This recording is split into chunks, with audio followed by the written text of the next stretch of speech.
Programang ito ay rated SPG, striktong patnubay at gabay ng magulang ang kailangan. Nagbanta si Miguelito kay Sandy na magtago na daw umano ito kapag matalo ang mga gerero dahil ibig sabihin lang nito ay ibinulsa ng kanilang mga pinagkakatiwalaan ng perang pambili ng boto. Kaya dito na malalagot sila Marsing.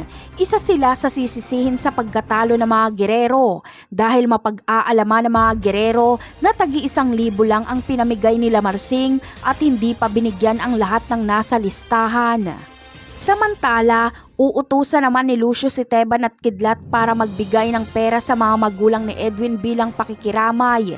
Hindi sasama ang iba para hindi sila paghinalaan kung sakaling may makakakitang pulis.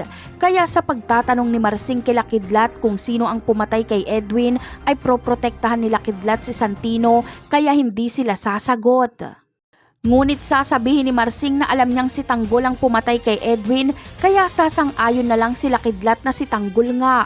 Ere-report ito ni Marsing kay Rigor. Sasabihin niyang kumpirmado na si Tanggol ang pumatay kay Edwin ayon umano sa mga kaibigan ni Edwin. Si Tanggol na naman ang nasisi.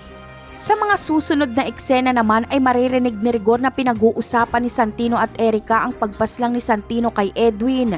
Kaya pa aaminin ni Rigor si Santino pero hindi ito aamin. Sunod ay si Erica ang paaminin ni Rigor at magsasalita nga si Erica. Sasabihin niyang si Santino ang pumatay kay Edwin.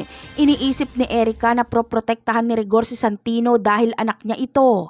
Napakarami pa nating dapat abangan sa mga susunod na episode. Paalam!